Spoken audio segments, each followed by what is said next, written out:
안녕하세요. 모두가 사는 교회 올리브교회 박종범 목사입니다. 오늘도 하나님의 은혜와 평강이 우리 주 예수 그리스도 안에서 저와 우리 모두에게 넘쳐나길 주의 이름으로 축복합니다.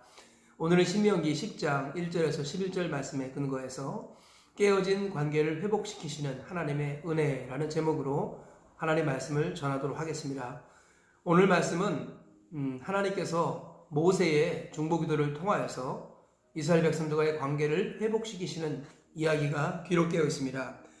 1절부터 5절까지 말씀을 보면 하나님께서 모세가 다듬은 돌판에 다시 십계명을 기록해 주시는 이야기가 기록되어 있습니다. 그리고 6절에는 아론이 호르산 근처에 있는 모세라에서 죽고 그 대신에 아론의 아들 엘르아살이 대제사장의 직분을 이어받는 그런 부분입니다. 그리고 8절과 9절 말씀에는 하나님께서 레위 지파를 구별하셔서 하나님 앞에서 섬기게 하셨고 또 이스라엘 백성들을 축복하게 하셨다라는 말씀이 기록되어 있습니다. 이 말씀을 통해서 깨어진 관계를 회복시키시는 하나님의 은혜가 어떠한지 오늘 말씀을 통해 살펴보도록 하겠습니다. 첫째로 하나님께서는 이스라엘과의 언약 관계를 다시 회복시키십니다. 1절 이하에 이렇게 말씀하고 있습니다. 그때 여호와께서 내게 이르시기를 너는 처음과 같은 두 돌판을 다듬어 가지고 산에 올라 내게로 나아오고 또 나무개 하나를 만들라. 내가 조각목으로 궤를 만들고 처음 것과 같은 돌판 둘을 다듬어 손에 들고 산에 오르매 여호와께서 그 총의 날에 산 위 불 가운데서 너에게 이르신 십계명을 처음과 같이 그 판에 쓰시고 그것을 내게 주시기로. 오늘 말씀 보니까 하나님께서요 이스라엘 백성들과의 관계를 회복시키기 위해서 다시금 계약서를 작성하십니다. 어제 말씀드렸듯이 모세가 하나님이 준비해서 하나님이 기록하신 십계명 돌판을 깨뜨렸다고 말씀드렸죠. 그것은 모세가 혈기로 한 것이 아니라 계약서를 찢은 행위와 같은 것이라고 말씀드렸습니다. 만약에 모세가 그 돌판을 깨뜨리지 않고 계약이 그대로 유지가 되었더라면 이스라엘 백성들은 우상을 숭배했기 때문에 계약을 위반하였고 멸망당해 마땅합니다. 그런데 모세는 이스라엘 백성들을 살리기 위해서 자신이 희생하는 마음으로 믿음으로 언약의 돌판을 깨뜨렸습니다. 그것은 지금으로 말하면 계약서를 찢어버린 것과 같습니다. 그리고 모세가 하나님께 자비를 구하며 다시 계약을 맺어주시면 안 되겠습니까? 하면서 다시 산으로 올라가서 40주 40야를 금식하며 하나님께 매달립니다. 그래서 하나님은 모세의 중보하는 그 모습을 보시고 이스라엘 백성들에게 다시금 언약의 관계를 회복시켜 주시는 것이죠. 그래서 모세가 돌판 둘을 다듬어서 하나님께로 가지고 갔을 때 하나님께서 다시 십계명을 기록해 주셨습니다. 이것은 언약 관계의 회복을 의미한다고 할 수 있겠습니다.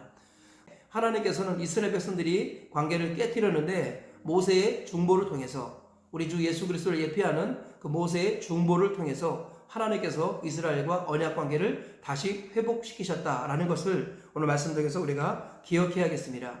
모세가 예표했던 예수님께서는 온 인류의 죄를 용서하기 위해서 갈보리 언덕에서 자기 몸을 깨뜨리셨습니다. 그래서 하나님과 우리의 언약 관계를 다시 회복해 주셨다는 것 우리가 아울러서 잊지 말아야겠습니다.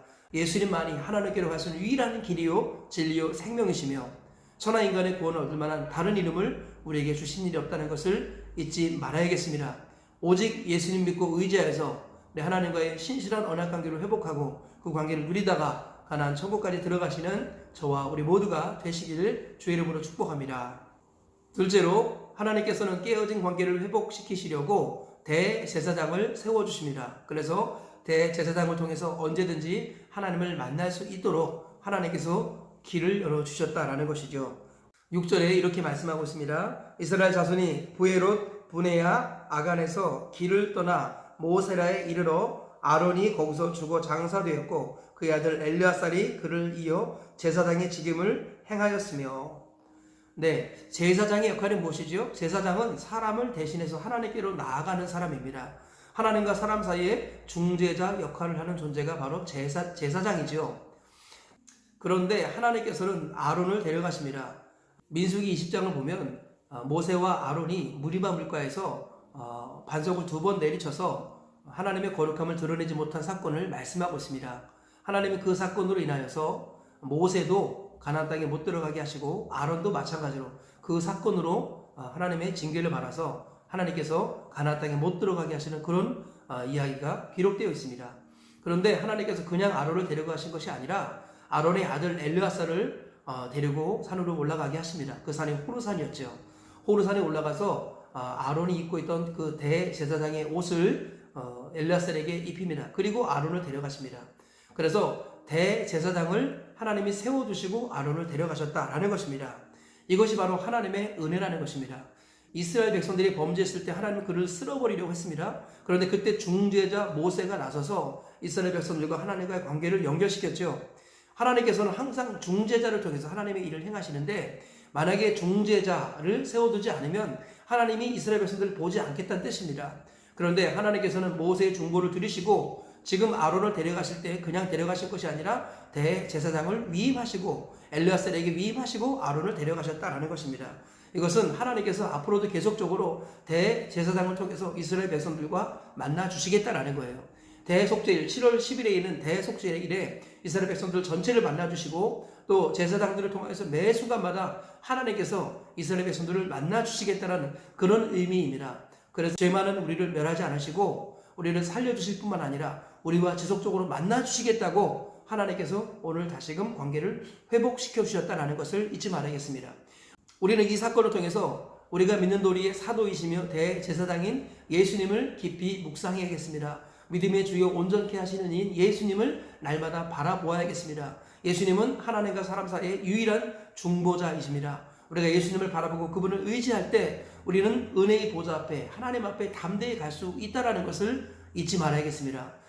엘르아사를 통해서 하나님은 대제사장의 직분을 남겨두시고 그리고 아론을 데려가신 것은 놀라운 하나님의 은혜이고 바로 예수님이 우리의 영원한 대제사장으로서 영원한 중보자가 되신다는 것을 예표하고 있습니다. 우리와 깨어진 관계를 회복하시기 위한 하나님의 은혜와 사랑을 다시 한번 기억하시고 그 은혜와 사랑에 감사와 감격으로 하루를 사시고 평생을 살아내시길 주의 이름으로 축복합니다. 세 번째로 깨어진 관계를 회복시키기 위해서 하나님은 레위 지파를 세우셔서 지속적으로 하나님을 섬기게 하셨습니다. 그것이 8절과 9절에 기록되어 있습니다. 그때 여호와께서 레위 지파를 구별하여 여호와의 언약궤를 매게 하며 여호와 앞에 서서 그를 섬기며 또 여호와의 이름으로 축복하게 하셨으니 그 일은 오늘까지 이르느니라. 그러므로 레위는 그의 형제 중에 분깃이 없으며 기업이 없고 내 하나님 여호와께서 그에게 말씀하심과 같이 여호와가 그의 기업이시니라. 네, 여기서 중요한 게 무엇입니까? 하나님께서 이스라엘 백성들이 단순히 반복적으로 지속적으로 구체적으로 하나님을 섬길 수 있도록 레위 지파를 세워두셨다는 거예요. 레위 지파는 이스라엘 백성 전체를 대신해서 하나님을 섬기라고 세움을 받은 일꾼들이었습니다. 그 레위 지파가 세워진 이유가 무엇이냐면은 성막과 성전에서 즉 하나님 앞에 서서 하나님을 꾸준히 섬기고 또 오늘 말씀에 의하면 이스라엘 백성들을 축복하게 하시려고 하나님께서 레위 지파를 세우셨다고 말씀합니다. 그래서 이스라엘 백성들은 직접 성막이나 성전에 들어갈 수 없었습니다. 하나님께서는 오로지 레위 지파를 통해서 이스라엘 백성들이 섬기는 것을 허락하셨다는 거예요. 그리고 이 레위 지파를 통해서 제사 제도를 세우셔서 하나님께서는 지속적이고 체계적이고 구체적으로 이스라엘 백성들이 하나님을 섬기게 하셨다는 것입니다. 지금으로 말하면 하나님께서는 예배를 허락하셔서 우리가 꾸준하게 하나님을 섬길 수 있는 은혜를 주셨다는 것입니다. 이것이 바로 놀라운 하나님의 은혜지요. 하나님은 지금도 영과 진리로 예배하는 자를 찾으십니다. 하나님은 예배자를 통해서 전도자를 세우시는 것입니다. 예배를 통해서 하나님 만나지 않고서 우리는 아무도 하나님께로 이를 수 없다라는 거예요. 예배가 모든 것의 시작이고 기본인 것이죠. 하나님께서는 지속적이고 체계적이고 구체적으로 우리를 만나주시려고 예배 제도를 허락하신 것입니다. 그러므로 예배를 경홀히 여기는 것은 하나님을 경홀히 여기는 것입니다. 주일을 거룩하게 지킨다는 개념이 무엇인지 아십니까? 예배로 지키는 것이 거룩하게 지키는 것입니다. 주일에 있는 모든 예배를 드리시기 바랍니다. 그리고 예배의 말씀을 듣고 마음에 새기는 이런 모든 과정들을 소중히 여겨야 합니다. 성경 공부하는 시간, 또 양육 훈련받는 시간, 그리고 말씀 받은 것들을 우리 예배에 참석하지 못한 사람들을 찾아가서 신방으로 도와주는 이런 사역들, 이런 것들을 통해서 우리가 주일을 지키는 것이 거룩하게 지키는 것입니다. 주일에 예배 한 번 드리고 자유시간 갖는 게 그게 절대 거룩한 것이 아니라는 것이에요. 예배와 예배에 준하는 이런 것으로 주일을 지키는 것이 하나님이 기뻐하시는 거룩한 주일 성수 개념이라는 것입니다. 하나님께서 우리와 지속적이고 체계적으로 구체적으로 만나주시려고 레위인들을 통한 제사제도, 죄종 사역제를 통한 예배 제도를 세워주셨다는 것을 우리가 마음에 새기면서 평생 동안 예배를 소중히 여기고 날마다 지속적으로 구체적으로 체계적으로 하나님을 만나서 하나님을 섬기고 그분을 영화롭게 하는 삶을 살며 그분이 주신 하늘의 신령한 복을 받아 누리다가 가나안 천국에 들어가시는 저와 우리 모두가 되시길 주의 이름으로 축복합니다. 말씀의 결론을 맺겠습니다.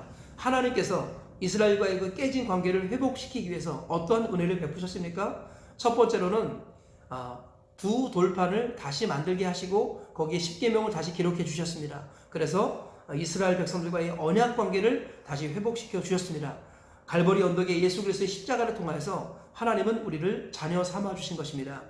두 번째로는 아론의 아들 엘르아살이 대제사장의 직분을 위임하게 하십니다. 그래서 하나님께서는 중보자를 남겨두셔서 우리가 그 중보자를 통해서 언제든지 하나님께로 올 수 있는 길을 열어주셨다는 것입니다. 하나님께서는 중재자를 세워서 지금도 우리를 만나주시는 은혜의 하나님이신 것입니다. 세 번째로 레위 지파를 통해 제사 제도를 세우셔서 지속적으로 구체적으로 체계적으로 하나님이 우리를 만나주시기로 하셨습니다. 이것이 바로 깨어진 관계를 회복시키고자 하시는 하나님의 놀라운 은혜와 사랑이라는 것을 기억하시면서 하루를 사시고 평생을 살아내셔서 하나님과의 복된 관계를 누리다가 가나안 천국까지 가시길 주의 이름으로 축복합니다.